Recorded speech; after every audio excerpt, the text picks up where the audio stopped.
Então, hoje cabe a mim, né, compartilhar com vocês algumas reflexões, e eu optei por esse tema de Medellín, da cidade de Medellín, na Colômbia, acho que todos vocês conhecem, e me interessou muito, o que me motivou a ir atrás desse tema foram três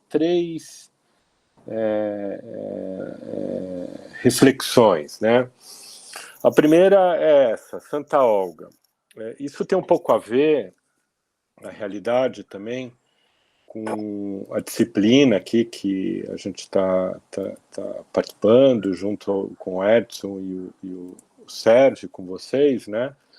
Tem muito a ver também sobre uma reflexão que eu tive quando ocorreram aí as enchentes do Vale do Taquari, que acabaram desaguando literalmente em Porto Alegre, né?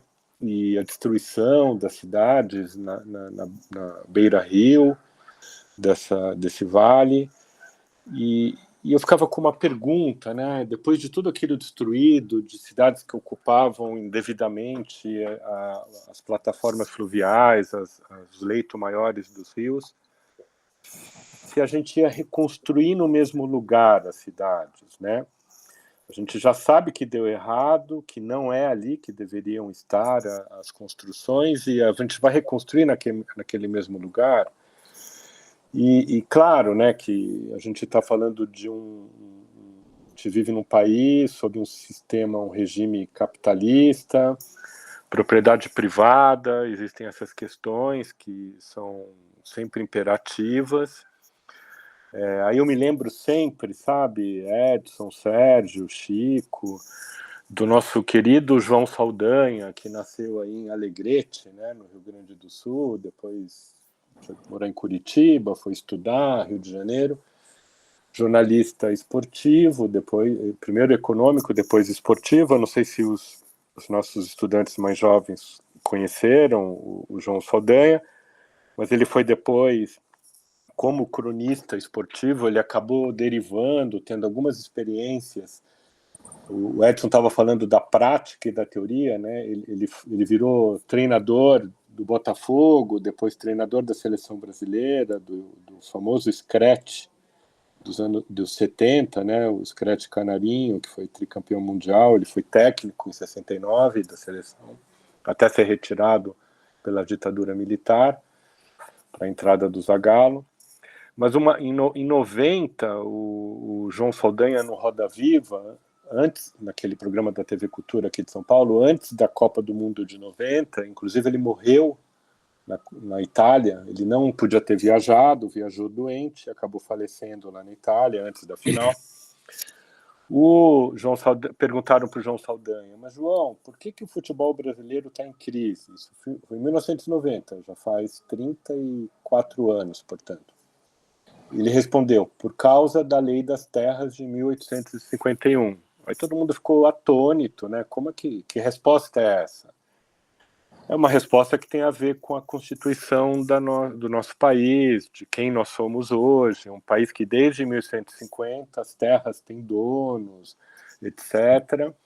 Pouquíssima terra pública. Então, por exemplo, eu tive semana passada em Buenos Aires, eu vou perguntando, né, para os colegas, pô, mas esse campo de futebol é público? É público, Álvaro. Aí você vê um campo de futebol todo verde, com duas traves, com uma rede branquinha, o gol todo com grama no gol.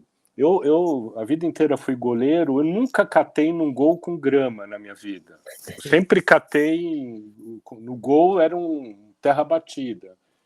Até hoje meu joelho é totalmente esfolado, a minha pele original não existe mais, porque, né?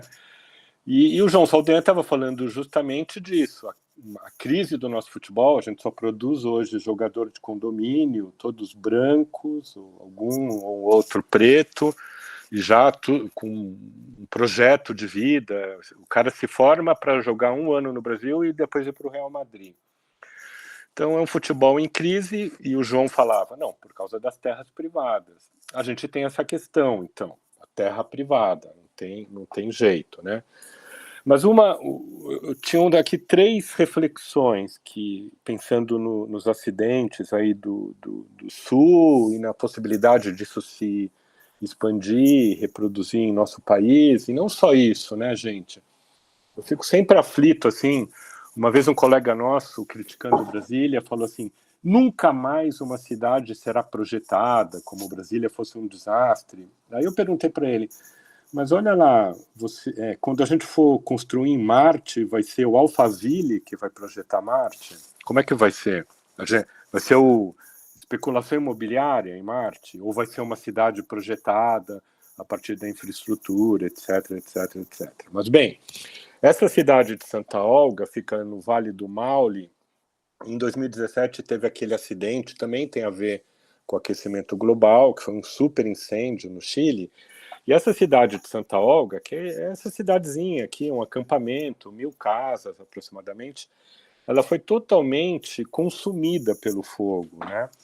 E em 2017 sobrou isso da cidade. Veja, são ruas, um traçado tortuoso, a contrapelo da topografia, totalmente inadequada a cidade, um acampamento provisório, tem a ver com a extração de madeira desse lugar do Chile, né? Tem a ver com uma empresa que acho que chama Arauco, ou Arauco, não sei qual é a pronúncia correta em chileno, mas era uma cidade que foi consumida pelo fogo.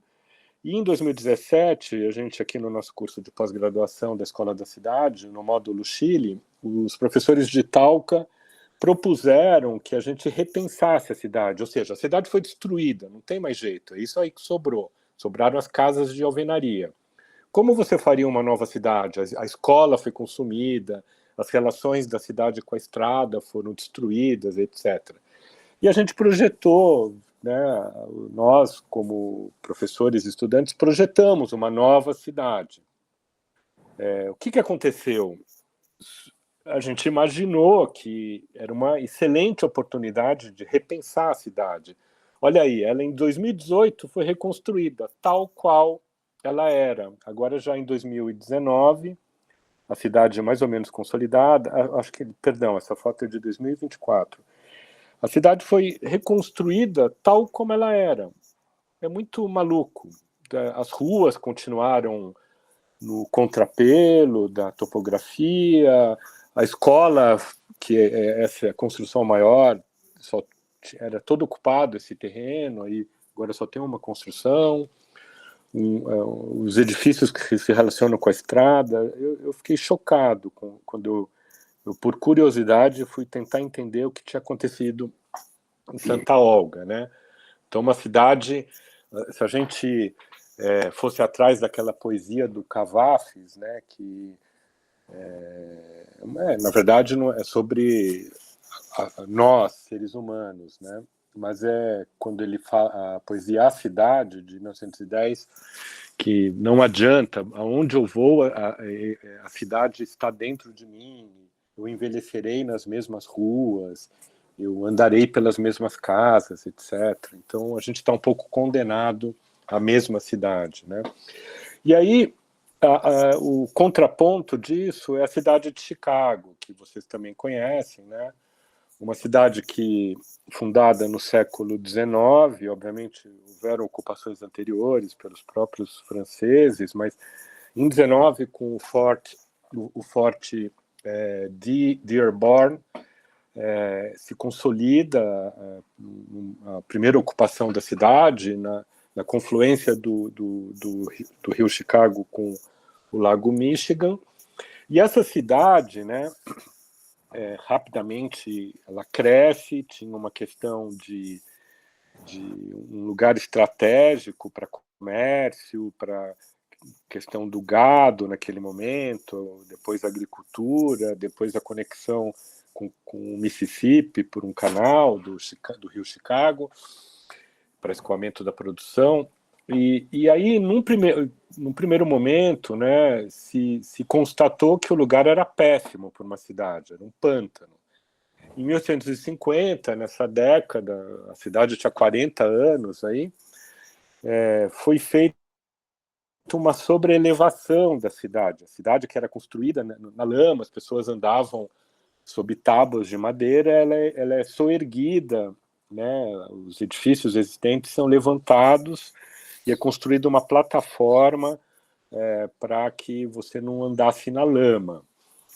Só que essa cidade dura pouco, porque em 1870, né, o Grande Fogo de Chicago destrói a cidade de madeira, tal como Santa Olga, estabelecendo, portanto, uma relação com a primeira reflexão, é completamente destruída, e é reconstruída a cidade, mas aí já é reconstruída numa outra matriz, né? A gente está falando de um país também de capitalismo, propriedade privada, patrimônio, etc.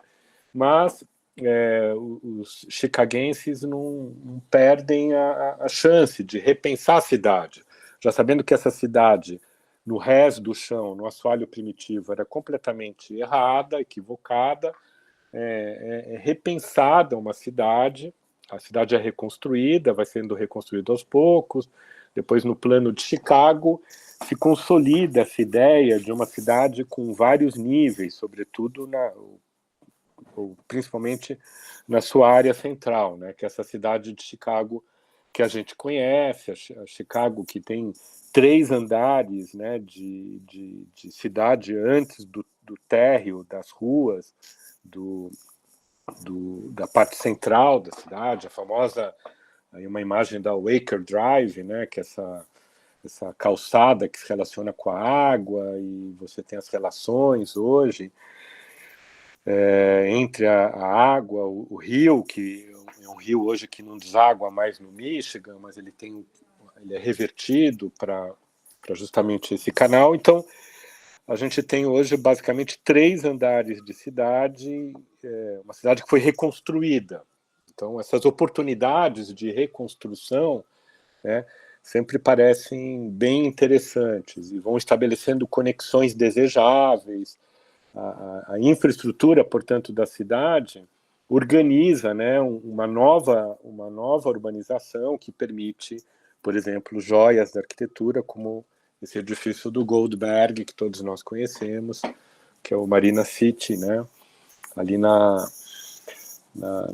margens do Chicago, do rio Chicago.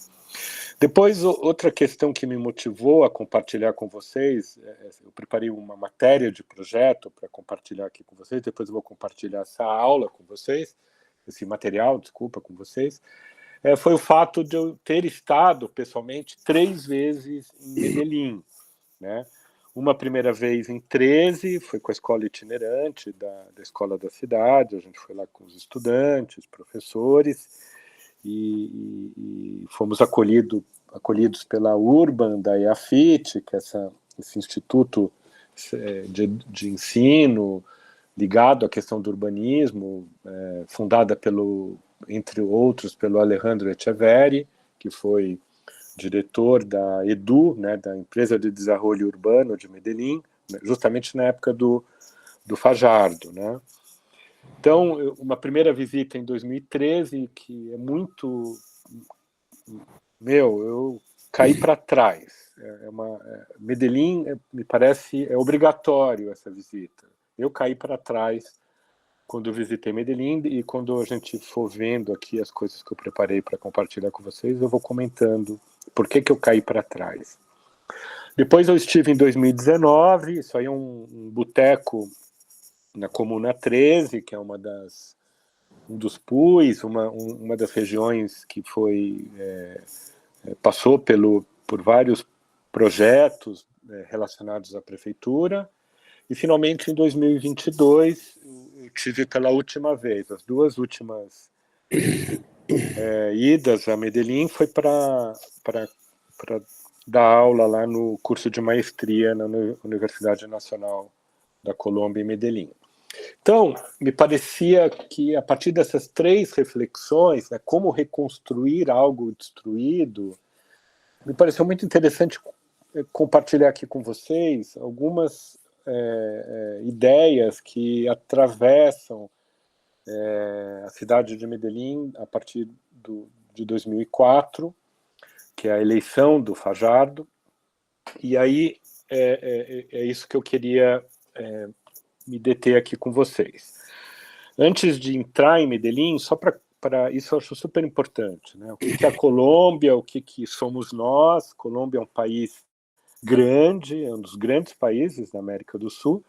No entanto, quando você compara com o Brasil, é um país bem menor, né? Tanto em termos de área, em termos populacionais, em termos financeiros, né? A gente tem quase 6 vezes o PIB da Colômbia, com o IDH batendo ali, né? O Brasil, por sua desigualdade, é um país que, infelizmente, não desfruta, né, da sua condição econômica favorável. Também um número elevado de pessoas, o PIB per capita não é tão alto, como a gente sabe, etc.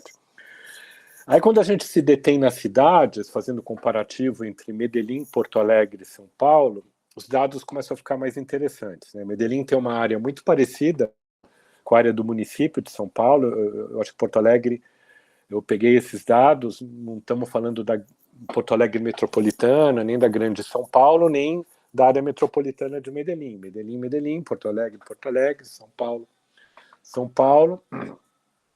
E com populações também, Medellín é a segunda cidade da Colômbia, tem uma população, quase metade da população de São Paulo, bem maior que Porto Alegre.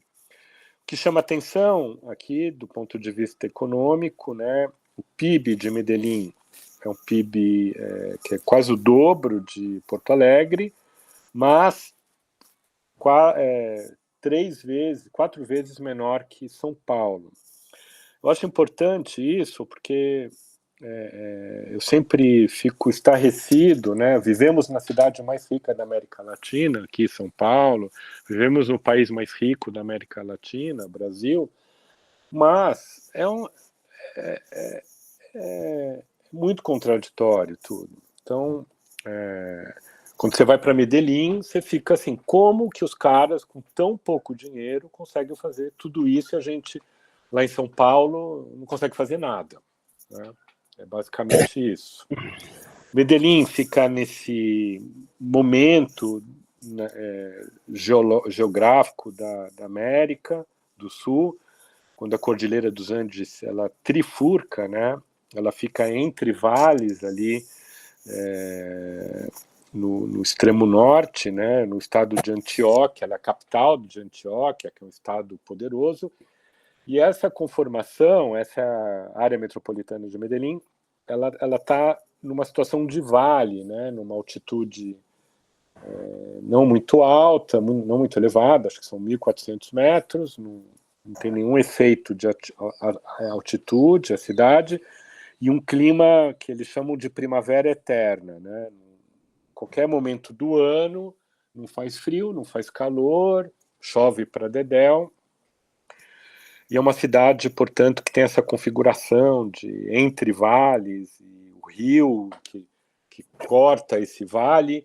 É um rio que depois a gente vai ver recebe muitos afluentes que descem de forma violenta e abrupta dessas encostas que conformam esse recinto geográfico da cidade, né? Uma imagem dos anos 70, mas é uma cidade que ela evolui, né, rapidamente, como todas as cidades da América do Sul, da América Latina, sobretudo a partir dos anos 60, com as transferências das plantas industriais dos países centrais para os países periféricos, justamente pela questão de reserva, de mercado reserva de mão de obra, exército de reserva, de menores custos relacionados à produção, etc. Então, a gente vai tendo esses saltos, né, como a gente observa aqui nas cidades brasileiras. Nosso querido Bob Field, Roberto, como chamava o ministro, que eu confundo com esse... Roberto Campos. Campos, que eu confundo com o nosso querido, entre aspas, presidente do Banco Central hoje. Mas é uma cidade que, então, ela rapidamente se expande. O que a gente está vendo em preto são os assentamentos precários, sempre nas ladeiras, sempre nas altitudes elevadas, etc., que configuram um pouco essa cidade. Outra dimensão importante de ser tocada é que, Colômbia é um país super complexo, né? Então, todos nós conhecemos essa figura do Pablo Escobar, mas o cartel de Medellín, né? Tinha um cartel de Cali, cartel de Medellín, relacionado ao tráfico de drogas, foi construindo uma convivência que a gente conhece bem hoje no Brasil, que eles chamavam de paramilitares, a gente chama de miliciano, né? Mas o Estado, numa postura permissiva, permitiu, né?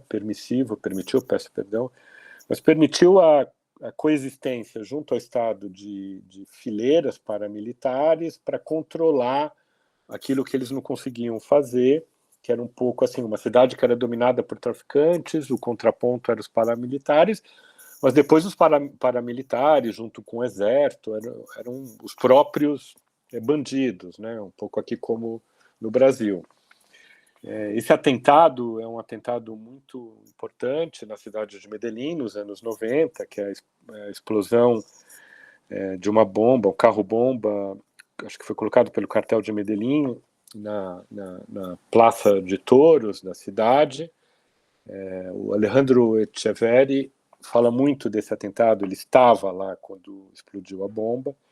E nesse mesmo momento, nos anos 90, né, Medellín era a cidade mais violenta da América. Tinham 361 assassinatos por 100 mil habitantes.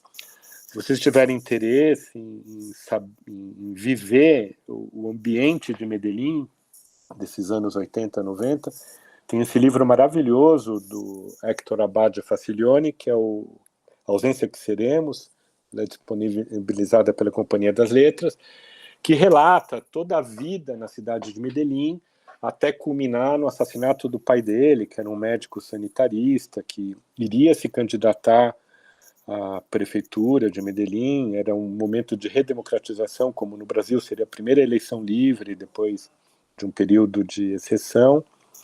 E ele é assassinado pelos paramilitares, que nesse momento já dominavam a cidade junto com o cartel, né? E outra complicação era a própria guerrilha, né, as Farc. Então tinha traficantes, paramilitares, guerrilheiros, ou seja, a Colômbia vivia uma situação muito complexa. E Medellín era o palco, não só Medellín, Cali, as cidades, Bogotá, sempre foram palco dessas disputas. E isso um pouco, existe um momento de transformação super importante, que tem a ver com Álvaro Uribe. O Álvaro Uribe, inclusive, é de Antioquia. Ele namorou a filha do Héctor Abad, que é o Plan Colômbia, né, de pacificação e de desmobilização. Então, eu não sei muito bem disso. Se vocês souberem, vocês me corrigem, mas era uma coisa muito parecida com a questão da anistia aqui que a gente construiu no nosso país, mas era um plano de, olha, se você entregar suas armas, etc., a gente não vai te processar, todo mundo que você matou, a gente passa a régua aqui, fica tudo tranquilo. Então, por exemplo, até onde eu sei, existia uma expectativa de 800 pessoas se desmobilizarem, que seriam os paramilitares e traficantes, em Medellín. Parece que chegou a 12 mil. Lembro do Echeverri falando. Mais de 10 mil pessoas se apresentaram à justiça, entregaram as armas, etc., e foram anistiados nesse momento. Obviamente, isso tem muito a ver com a queda, as transformações que a Colômbia vai passar. Mas, por exemplo, coincide nesse momento a eleição desse professor universitário, matemático, Sérgio Fajardo, está errado aqui, é um R só, Fajardo, que é eleito em 2004 o partido era Movimento Ciudadano, alguma coisa assim, e quando ele é eleito, ele vai convocar os seus colegas da universidade. Esse era não é lema, era o mote da administração dele, Medellín mais educada, mas ele convida para ser diretor da empresa de desenvolvimento urbano um dos colegas da universidade, que era o Alejandro Echeverri, que vai ser diretor da empresa, da EDU, da empresa de desenvolvimento urbano de Medellín, e vai colocar em prática tudo que eles ensaiavam na universidade. Então, um pouco, né, vocês que conhecem, nós que estamos aqui em nosso país, por exemplo, a história de quando a IDIF, o Alexandre Delijaikov, na IDIF, durante 12 anos, ficou desenvolvendo, porque não havia essa demanda, os projetos dos centros educacionais, que depois virou centro educacional, mas eram as praças de equipamento urbano, onde o Alexandre propunha a reunião de vários equipamentos urbanos no mesmo lugar, e quando existe a oportunidade para isso ser realizado, e a Prefeitura de São Paulo, por meio do Haddad, convida o Ângelo Butti para desenvolver o projeto, o Ângelo fala, não, está pronto o projeto, liga lá para o Delijaikov.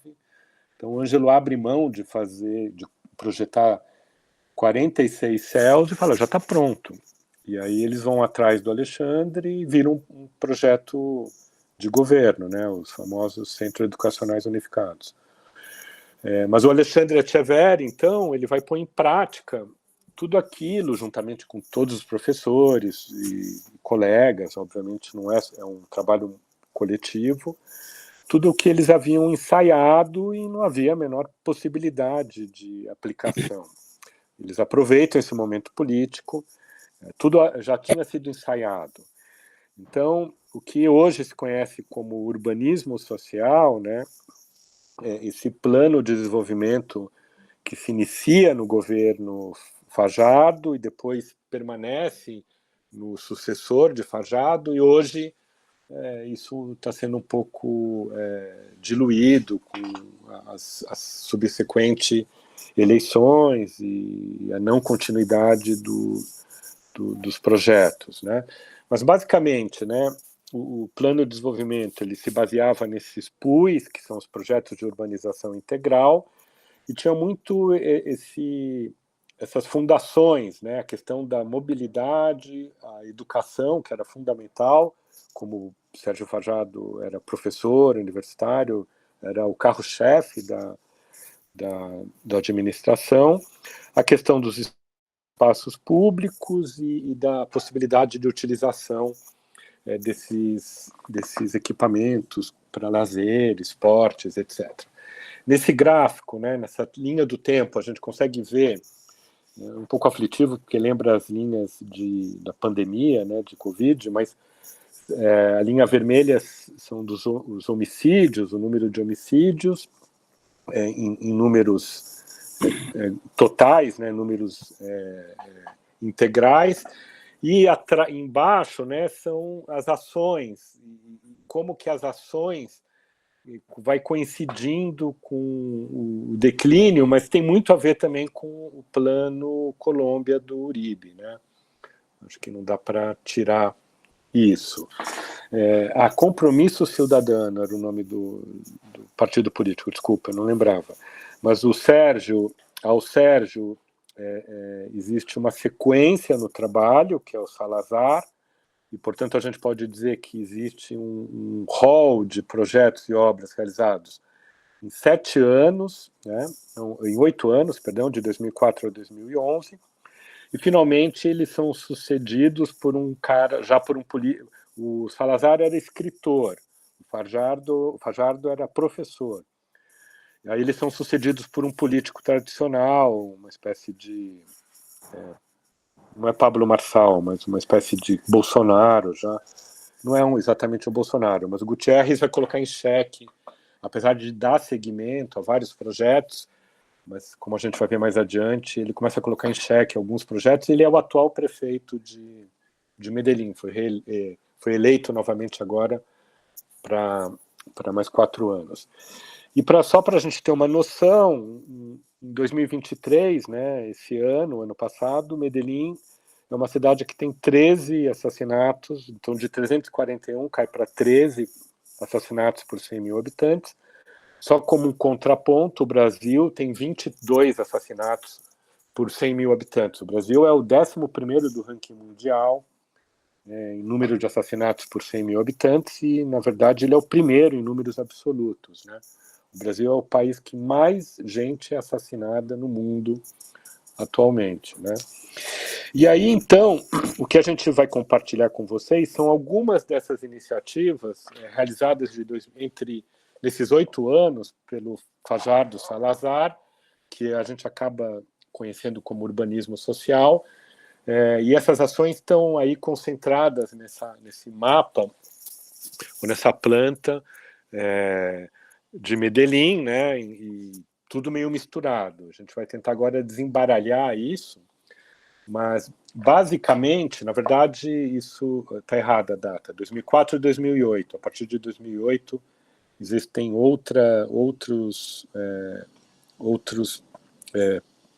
metas principais. As principais metas no primeiro governo do Compromisso Cidadano era, né, vamos colocar aqui o número 0, a questão dos transportes, da infraestrutura de mobilidade da cidade.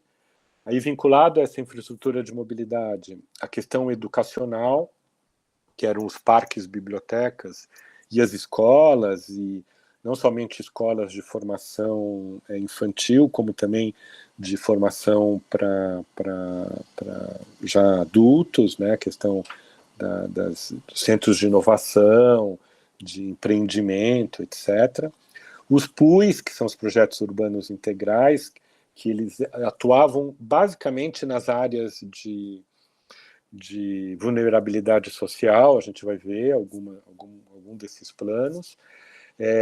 Como a gente já inicialmente começou a comentar, mas esse palco, o assoalho primitivo de Medellín, ele tem essa configuração topográfica complexa, porque é um vale, 2 encostas, 2 vertentes, cheias do que eles chamam de quebradas, que são linhas de água muito rápidas, a água desce muito violentamente, e obviamente existem várias zonas de risco, né, de deslizamento, etc. Chove muito em Medellín, então um programa de habitação, de substituição das habitações precárias por habitação de interesse social, e uma intervenção que tem a ver com a mobilidade urbana, mas mais do ponto de vista do pedestre, nas ruas da área central, né, pensando nessas conexões urbanas. Obviamente, tudo isso é feito sobre antecedentes. Os antecedentes têm muito a ver com a empresa pública de Medellín, a EPM, que é esse edifício fosteriano, né, uma cópia do Lloyds Bank, que está aqui do lado esquerdo nessa foto. E a EPM é interessante, essa empresa, porque é uma empresa pública, mas acho que é uma espécie de autarquia, capital misto, e a EPM ela provém todos os moradores de Medellín de iluminação, água, gás, TV a cabo, internet e também outros serviços. No final dos anos, quase no início desse século, por exemplo, esse é um projeto famoso, que é do lado direito, o Museu Interativo. São 2 projetos do Felipe Uribe com Ana Vélez. A Praça dos Pés Descalços, que é um projeto muito conhecido. A biblioteca da empresa, a biblioteca IPM, junto a essa praça que chama Praça Cisneros, que é esse artista antioquiano, Paisá, que faz essa intervenção nesse espaço público. É tudo muito próximo, né? Isso também é projeto do Felipe Uribe, são edifícios públicos. Então, Esse conjunto edificado que está nessa imagem aqui, ó, esse edifício do lado esquerdo é a sede da EPM, é um edifício super visível, super simbolicamente ele aparece muito no skyline da cidade, mas esse edifício que está do lado da EPM é a Praça dos Pés Descalços, e dá para ver ali em cima a biblioteca da EPM, né? Então, aí a isso foram se agregando vários edifícios, 2 edifícios do Daniel Bonilha, um do Daniel Bonilha com o Mazante, que são centros de convenção, edifícios de escritório, um edifício do Opus, que é a sede da prefeitura. Tem vários edifícios aí representativos, significativos nesse lugar de Medellín. Mas uma das primeiras intervenções, né, era justamente a questão da mobilidade pública, né, e de forma massiva, né, o transporte de alta capacidade. Então, foi feito um grande investimento na questão metroviária, a construção do metrô. Normalmente é um metrô elevado, não é um metrô subterrâneo, não é um metrô enterrado, mas é muito impressionante, né? Se bobear, eu não sei qual é o tamanho do metrô de Porto Alegre, eu estou ligando o modo irônico, mas não existia metrô em Medellín do jeito que existe hoje. E foi feito um grande investimento. Aqui nesse mapa esquemático a gente já vê também as linhas de Metrocable, por exemplo, essa linha verde claro, que é a linha do Metrocable de São Domingo. Só como curiosidade, tem essa linha marrom que vai até o Parque de Arvi, né? Então, o Metrocable, ele sempre está conectado às linhas de metrô, e eles fazem justamente o transbordo dos usuários da linha de metrô para os bairros que se situam nesses momentos elevados. Isso aqui eu filmei, numa das viagens, eu fui até o Arvi, que é esse parque público, na verdade é muito lindo, porque você sobe, atravessa a montanha e chega no meio de uma reserva florestal, que é um parque, tipo Ibirapuera, você chega de Metrocable. Então, eu estou descendo do Arvi até a estação São Domingo, que é esse bairro popular, né, que fica nessa encosta norte-oriental, na face norte de Medellín. Justamente ele chega aqui nessa estação de São Domingo. Então, outros elementos de mobilidade, existe o Metrocable, foi feita essa experiência pela Edu das escaleiras elétricas, né? Que é interessante porque depois a gente vai ver o Metrocable, ele se conecta ao bairro por meio de estações. E a ideia da escada elétrica não deu muito certo, deu certo demais. Deu certo demais porque hoje virou uma coisa meio muito turística, talvez. E parece interessante porque em cada patamar, cada chegada, cada ranking da escada elétrica, da escada rolante, você tem praças, comércio, você está mais ligado à vida do bairro, né, da comunidade. Então existem essas duas modalidades de circulação no meio desses bairros, né, populares.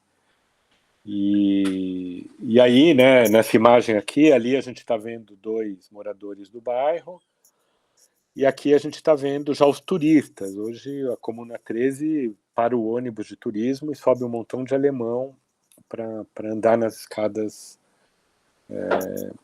elétricas da Comuna 13. A Comuna 13 é um bairro que fica do outro lado do São Domingos, na vertente leste do Rio Medellín. Mas só para chamar a atenção que, olha, esses 47 pontos são pontos relacionados ao projeto urbano integral da Comuna 13. A escada elétrica é um deles. Nem todos foram construídos, mas para dizer que a escada elétrica é uma das dimensões das intervenções realizadas nesses bairros populares de Medellín. Mas então foi feita essa base do sistema de transporte, de mobilidade, e uma dos primeiros projetos relacionados à questão da educação são os parques biblioteca, né? Aqui estão as 5 primeiras, depois tem a 6ª, que é a Fernando Botero, talvez as mais conhecidas, tudo objeto de concursos públicos de arquitetura, né? O Mazzanti, ele ganhou 2 concursos, um para essa biblioteca em São Domingo, que é a Biblioteca Espanha, e essa é a San Xavier, que fica próximo à Comuna 13, é uma biblioteca super bonita. A La Ladeira, que é do Mazzanti também, ele ganha 2 concursos. Então, uma coisa interessante é que a planta, tanto da Ladeira quanto da São Domingos, são absolutamente idênticas, mas é totalmente diferente. Esse não foi concurso, foi um convite para esse arquiteto japonês, Hiroshi Naito, Biblioteca de Belém, mas recentemente outro concurso, que é a Biblioteca Botero, que já é depois, foi sob Fajardo, mas foi construída depois. E eu estou dando destaque a essa aqui, do Ricardo de la Rota, que é um arquiteto de Bogotá, que projeta essa La Quintana, me parece a mais linda de todas, a que eu mais gosto, porque é muito impressionante como o arquiteto opera, diferentemente das outras. Talvez a do Hiroshi Naito seja um pouco assim, mas ele maneja a questão do espaço dentro e fora, da continuidade dos espaços do bairro popular. Então, é uma praça que vai derivando, vai fazendo conexões urbanas, relações, e num determinado momento, um sombreamento configura o acesso à biblioteca, que se situa sob a praça. Então, eu acho muito interessante, né? A biblioteca está aí, existe a praça, e embaixo da praça está localizado todo o equipamento da biblioteca, mas me parece um projeto muito sensível e muito ligado a todos nós, e poderia ser um dos nossos projetos para o Docomomo, em uma das nossas cidades. Poderia ter uma caixa d'água em cima ou embaixo, você construir esses lugares de estar, de poder ouvir uma música, ler um livro, e a cidade nunca nunca está olvidada, nunca está negligenciada. A cidade sempre faz parte, ela é sempre vista, divisada, ela participa da vida do cotidiano da biblioteca. Então, eu acho que ela é um projeto muito interessante por isso, e por isso que eu destaco esse projeto. Os 3 primeiros PUIs, né, implantados pela administração Fajardo, esse PUI nororiental, que é o mais conhecido lá como São Domingos, o Comuna 13 e o bairro de Morávia, né? Então vamos passar rapidamente. A Comuna 13 é onde estão as escadas elétricas, o São Domingo, o nororiental, é onde está aquele teleférico que a gente viu um filminho, e o Morávia a gente vai passar rapidamente, né? Mas esse primeiro PUI, talvez o mais significativo, era esse bairro popular. Vejam que você está saindo da cota 1440 do Rio para chegar na 1845, a gente está falando de um gradiente de 400 metros de altura, né? É bem impressionante essas. E isso na verdade, são 3 bairros, né? O amarelo é São Domingos, acho que o de baixo é Andalucia, e o 3 eu não lembro o nome do bairro. Mas as intervenções, né? Elas têm muito a ver com a infraestrutura, né? Então, por exemplo, a implantação do teleférico faz com que seja aberto realizado um rasgo no bairro, e se aproveita para fazer essa calçada, esse passeio, que permite uma ligação também no resto do chão da estação ou da margem do rio até o bairro de São Domingo. que é esse passeio. Então existe isso, por exemplo, chegando na estação São Domingos, isso era como era a rua e as transformações urbanas que o bairro vai sofrendo com os novos pavimentos. Aqui do lado esquerdo é uma escola de educação infantil.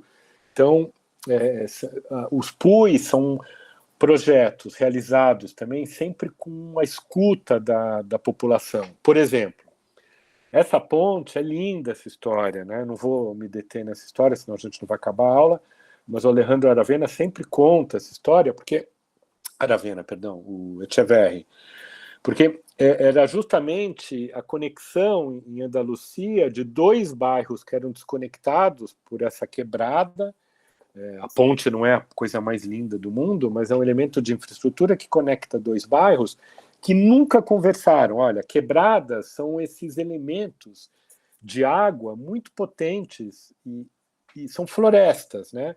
Eu diria que Medellín hoje está se transformando numa floresta urbana, porque os projetos desde 2004 só estão dando sentido, né? Estão dando voz a essas formações originais, naturais, e ampliando essas florestas, que são essas quebradas que existem no meio da cidade. Então, esses bairros, Andalucia, França, na verdade, existiam paramilitares e traficantes de um lado e de outro, que quando se encontravam, eles davam bom dia dando tiros com Uzi ou escopetas. E aí essa ponte promove uma conexão que nunca existiu entre esses bairros. Então, os PUIs, e isso tudo a partir da escuta dessas populações. Da mesma maneira que foi construída essa ponte Andalucia-França, foi construída outra ponte sobre a quebrada de Juan Bobo, que fica aí do lado direito desse bairro, que é também uma ponte de conexão.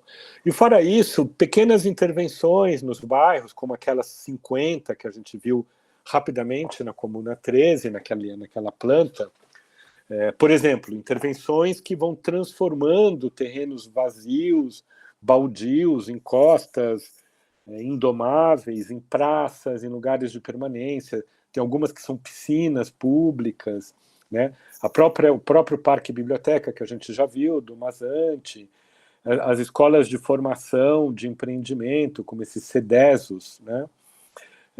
As escolas públicas de infantis, e eu vou... Não vamos passar mais rápido, eu sempre estou destacando uma obra de arquitetura. Essa é uma obra desse escritório, chama Obra Negra Arquitetos.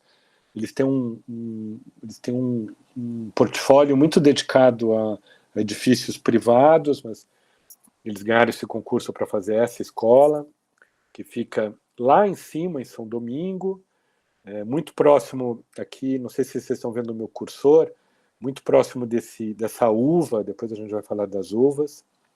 E é uma escola pública, onde os arquitetos, então, ensaiam aí as arquiteturas que estão desenvolvendo. Vou passar rapidamente para a gente ter mais tempo. Mas eu acho que o que interessa nesse projeto também poderia ser uma caixa d'água, poderia ser uma subestação, poderia ser qualquer equipamento de infraestrutura. São essas relações com a cidade, né? Então, a escola está embaixo, mas quando você chega na escola, né, o ingresso na escola se relaciona com essa praça da qual você desfruta da cidade, você olha a cidade de onde você vem. A escola, então, toma proveito dessa situação topográfica para gerar esses espaços. E, mais uma vez, né, essa condição de uma arquitetura onde o dentro e o fora e o dentro são muito tênues, né, que, não sei, no Rio Grande do Sul talvez seja mais difícil. Aqui em São Paulo, já no Trópico de Capricórnio, é mais possível fazer essa arquitetura, onde, por exemplo, uma circulação é uma varanda. Outro bairro que sofreu uma intervenção foi esse bairro de Morávia, que era um lixão, era uma comunidade construída sobre um depósito de lixo da cidade de Medellín.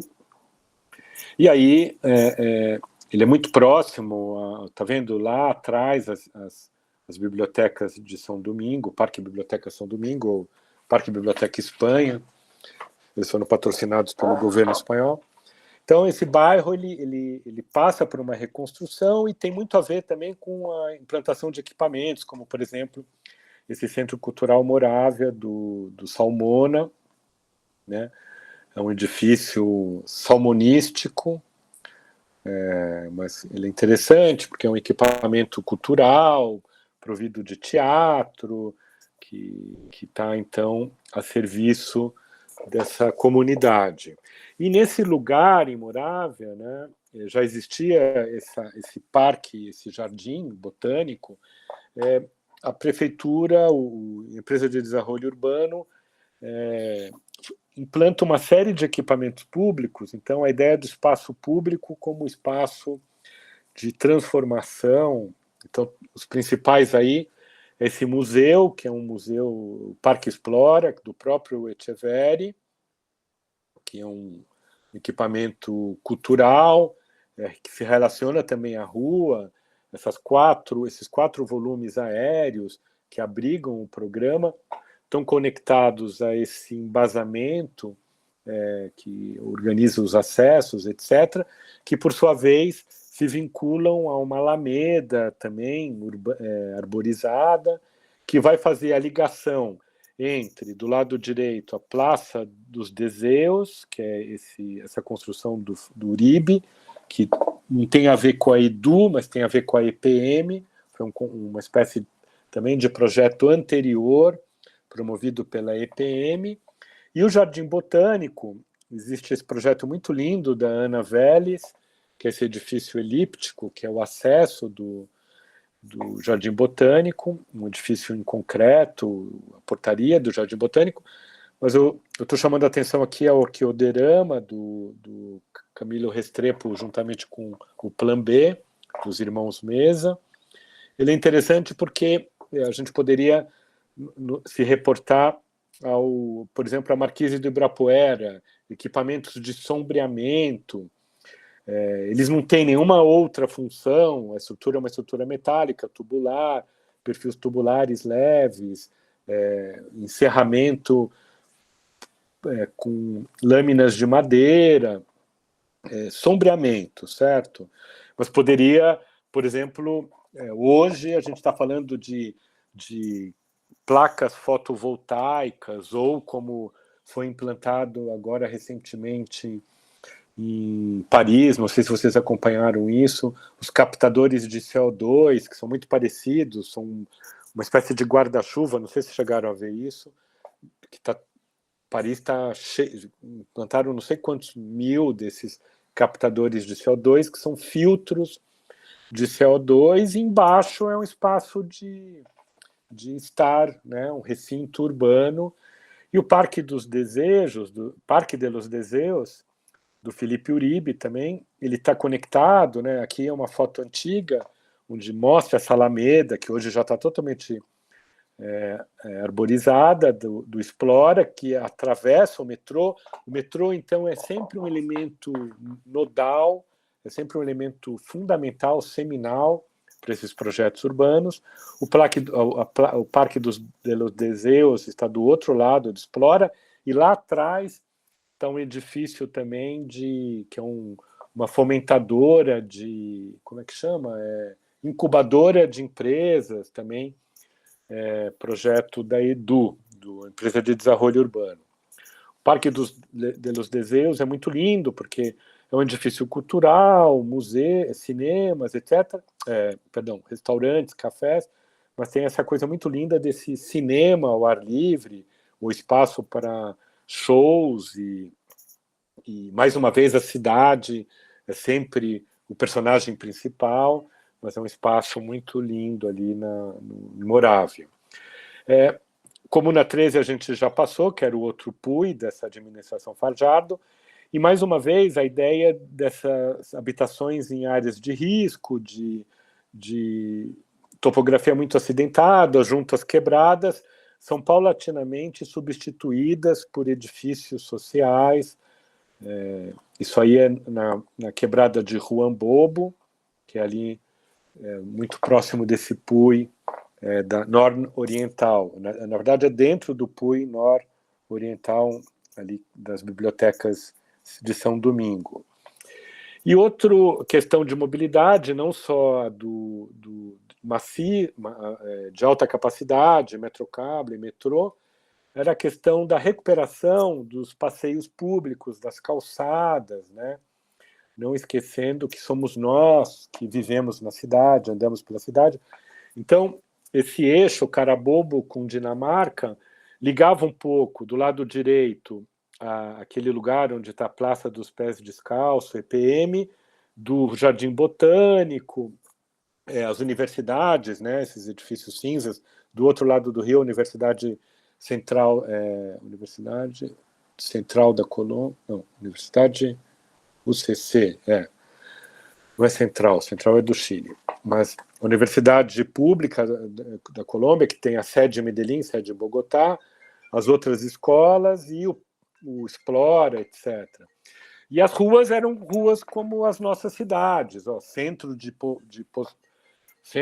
Porto Alegre, o centro deteriorado de São Paulo. E essas ruas foram transformadas em ruas onde o carro continua passando, mas o carro domesticado, as ruas ativas, ruas vivas. E passei aí rapidamente uma imagem. Mas a tudo isso vão se somando oportunidades, né? Por exemplo, recentemente a gente teve Copa do Mundo, Olimpíadas. A gente pegou as Olimpíadas e jogou na lata do lixo, porque os geniais administradores do Rio de Janeiro fizeram uma Olimpíada na Barra da Tijuca, né? Então, Medellín teve a oportunidade, por sediar esses Jogos Sul-Americanos, que eu não tenho a menor ideia do que se trata, porque eu conheço o Pan-Americano, Sul-Americano, não tem os países nem da América Central nem da América do Norte, mas eu nunca tinha ouvido falar em Jogos Sul-Americanos. Mas eles construíram, junto desse recinto esportivo já pré-existente, onde está lá o estádio municipal da cidade, esse conjunto de piscinas, projeto do Paisagens Emergentes, né, que é um lindo equipamento de infraestrutura que vocês poderiam fazer, né, porque junta essas peças de água com jardins, paisagismo, permanência. Então é muito lindo esse conjunto, esse complexo esportivo, porque na verdade é um parque onde você vai andando por esses arrimos, etc. Todas as piscinas estão elevadas, você anda entre esses jardins e vai desfrutando também das janelas aquáticas, onde estão acontecendo as competições, onde as crianças estão nadando, as aulas, etc. E do lado disso tudo foi construído esses ginásios, projeto do Plan B junto com o Mazante, que são essas estruturas porticadas, esses pórticos estruturais variáveis, que geram essa geometria, conforme uma geometria irregular e vão permitindo o acesso da luz, da iluminação natural. E é impressionante esse conjunto, porque, ao mesmo tempo, não foram olvidados os transeuntes desse conjunto, é todo aberto. Se a gente for hoje para Medellín, você anda nesse lugar como uma marquise do Ibirapuera e vai divisando as crianças fazendo ginástica olímpica, as crianças e adultos e jovens jogando vôlei, tá vendo? Existe todo um passeio coberto. Quando a gente foi lá, a gente não acreditava, porque a gente andava, via todo mundo jogando, fazendo esportes. Aí você pegava o celular, Wi-Fi livre, isso em 2013, quando não existia Wi-Fi nem em shopping center no Brasil. Você andava em todos os lugares de Medellín, tinha Wi-Fi livre, acesso à internet, esses espaços cobertos são totalmente públicos, e você vai desfrutando dessa paisagem da felicidade das crianças e jovens desenvolvendo esportes, né? E aí, aqui a gente chega na questão natural, né? Essa é a estrutura hídrica, o rio Medellín, é o rio do fundo do vale, e todas essas pequenas linhas que a gente está vendo são as quebradas, né? Então, a ideia de aproveitar essas quebradas, que, por exemplo, nos bairros mais ricos, no bairro do Poblado, que fica na Zona Sul, elas são muito preservadas, essas quebradas. Então, você está andando, você olha bicho preguiça, animais, aves, e a água, que não é uma água exatamente limpa, mas nos bairros populares a ideia é de transformar, renaturalizar, transformar essas quebradas nesses corredores verdes que vão se conectar com o Vale do Rio. Com isso, né, o projeto que é o Eco 2030, que é um projeto do governo Fajardo, a ideia de transformar essa cidade de Medellín numa espécie de floresta urbana integral. Então, algumas imagens da cidade hoje, é uma cidade muito verde, mas, por exemplo, sob o metrô existem os engenheiros, né? Aqui no Brasil, em São Paulo, por exemplo, o metrô de São Paulo, que é totalmente privatizado, eles contratam um escritório de arquitetura que faz 14 horrores, né? Como está a linha amarela, não sei quem já teve a felicidade de andar pela linha amarela de São Paulo. Aí, lá em Medellín, são contratados engenheiros, arquitetos, são contratados biólogos e botânicos para fazer as linhas do metrô. Então, os metrôs estão virando hoje os corredores verdes também. Existe essa preocupação. A ideia de transformar todas essas camadas da cidade, né, camadas que estão de forma indelével conectadas com a estrutura natural, tirando como partido, né, essa natureza super bruta, a preservação dessa cota 1.500, que existe hoje um limite de crescimento, inclusive dos bairros populares, para que sejam preservadas justamente as nascentes das quebradas, para que as águas das quebradas não sejam águas totalmente poluídas, etc. Então, é uma cidade que está construindo para daqui a 10 anos, a gente vai ver uma floresta urbana. Nesse sentido, existem 3 macroprojetos recentes que têm muito a ver com o Rio, né? Que são que eu vou compartilhar rapidamente aqui. O primeiro é esse concurso de 2013, era o final do governo do governo do sucessor do Fajardo, que agora eu já esqueci o nome. O Gutierrez está pondo em xeque esse projeto agora, onde os 14 quilômetros do rio seriam transformados a partir do enterramento das marginais e da construção desse corredor verde de 14 quilômetros do Rio Medellín. Basicamente, só foi feito o primeiro tramo, né? Foi inaugurado em 2019, justamente junto à EPM, que é uma das patrocinadoras. Obviamente, aqui ó, o prédio fosteriano, do prédio do Norman Foster, que é a sede das empresas públicas de Medellín. Todo esse conjunto, esse cubo, também é da EPM.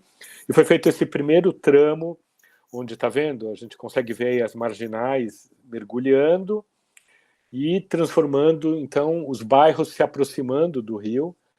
A ideia é que isso fosse feito ao longo dos 14 quilômetros. Só foi construído esse primeiro tramo. E é um projeto incrível, assim, obviamente causou um transtorno na cidade. Eram 2 jovens arquitetos, o escritório chama Calci Arquitetura, e toda uma preocupação de como plantar árvores sobre uma laje. Então tinha todo um aspecto técnico e é muito bonito hoje. Em 2019 eu fui embora um dia antes da inauguração, eu visitei o parque já implantado e hoje as árvores já estão grandes, uma floresta junto do rio, e é um projeto muito interessante que foi construído lá. Outro projeto junto ao rio é esse bairro, aí tem a ver com a iniciativa privada também, né? Ciudad del Rio, a cidade do Rio.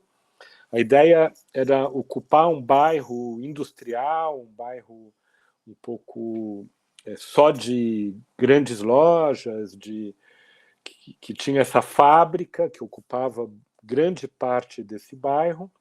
E uma das primeiras iniciativas foi um projeto urbano, um concurso internacional para a construção do Museu de Arte Moderno, mantendo a construção original da fábrica, e todos esses quarteirões que estão em cinza, eles foram compartilhados com a iniciativa privada.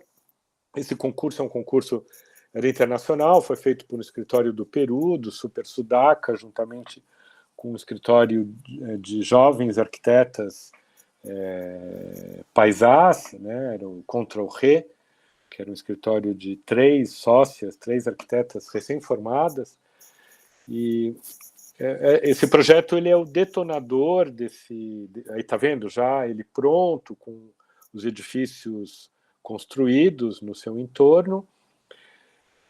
E eu vou compartilhar aqui um projeto, né, que mais recente, isso era Cidades do Rio já em 2015, já com os edifícios, e aqui do lado direito do Museu de Arte Moderno,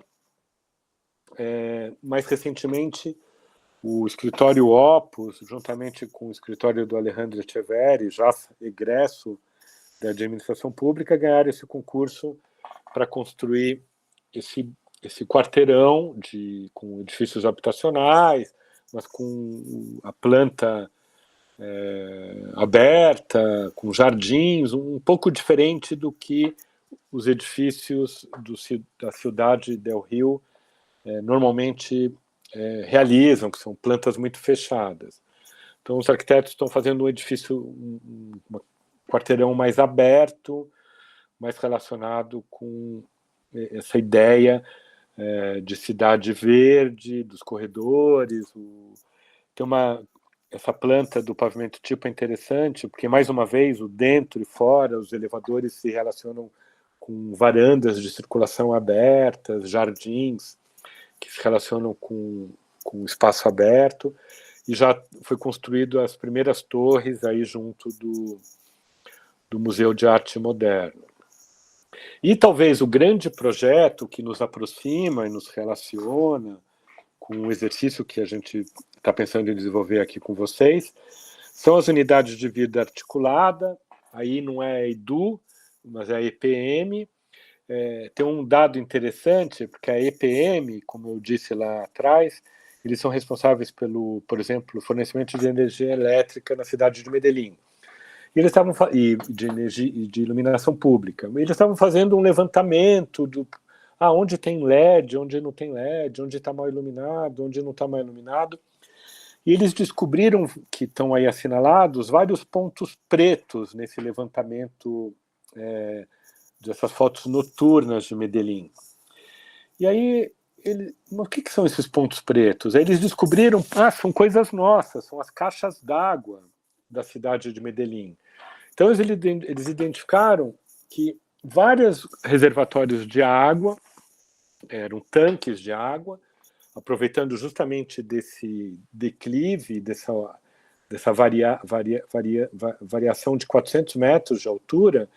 Então, essas caixas d'água eram tanques de água de concreto, reservatórios construídos, escavados, cercados com uma cerca, um arame farpado, sem uso público.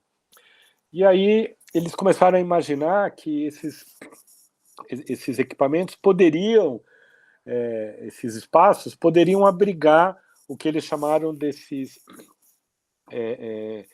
unidades de vida articulada. Então, tem espaços para reunião de moradores, internet livre, escritórios, espaços para ateliês, para o desenvolvimento de atividades culturais, etc. Então, eu estou fazendo aqui um sobrevoo por vários dessas uvas, né? Os nomes são maravilhosos, né? A alegria, a harmonia. Essa é muito linda, porque é um reservatório, não é um tanque, mas senão uma espécie de represa ou de reservatório aberto. Isso tudo com casa de bombas, isso tudo virou um parque que você anda, desfruta desse equipamento, né? Então, sempre o reservatório continua em uso, e está vendo aqui, ó, essa uva La Esperança é construído no entorno, conexões urbanas, edifícios para abrigar essas atividades. Em volta do reservatório vira uma praça, uma coisa que esse bairro popular não tinha, nunca teve, né? Esse é o Nuevo Amanhecer, fica muito perto daquela escola Antônio Derca, da Obra Negra, e eu estou pondo destaque nesse, que é muito lindo, que é o Sol Oriente, que, diferentemente das uvas anteriores, não era uma caixa d'água, era um campo de futebol, era um campo de areia de futebol, e aí a IPM fez essa uva que, além dos espaços para ginástica, salas multiuso, dança, etc., eles mantiveram o uso do futebol, que é um assunto sempre muito interessante, voltando ao João Saldanha, a crise do futebol, mas é um projeto muito simpático, muito interessante, de uma uva. São equipamentos públicos incríveis, né, como esse ginásio, você vê aí as crianças, aulas de futebol, etc. E sempre a cidade, isso que eu sempre quero destacar, sublinhar, sempre a cidade como o objeto principal, como destaque. E para finalizar, os 3 últimos projetos, né? Esse é um parque muito recente,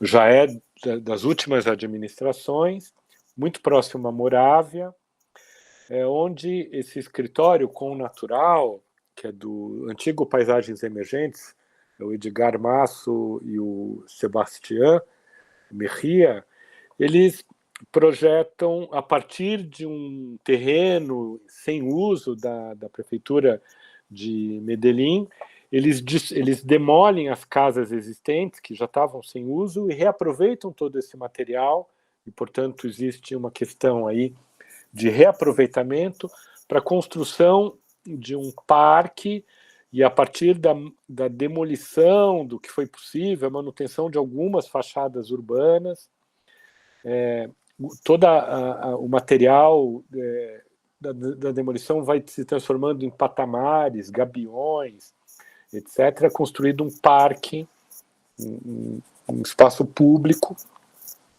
As fachadas são mantidas como memória dessa cidade, etc. E é realizado esse novo espaço público.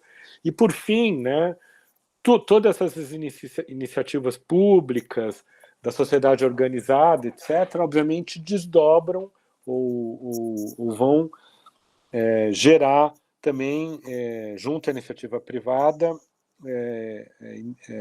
o desenvolvimento de outros projetos. Então, estou chamando a atenção de 2, um do Plan B, que é um que a gente já viu o Plan B lá no Orquíderama, viu o Plan B nos cenários desportivos, essa rede de hotéis, que eu acho que não sei se é colombiana ou é importada, mas, por exemplo, ao implantar esse hotel no centro do poblado, que é esse bairro mais rico de Medellín, os arquitetos, mais uma vez, não esquecem da cidade e fazem com que o térreo do hotel seja, na realidade, uma conexão urbana. Então, o térreo do hotel é uma praça provido de cafés, bares, da recepção do hotel, mas promovendo a conexão, considerando a topografia da cidade, a conexão de 2 ruas em 2 níveis diferentes.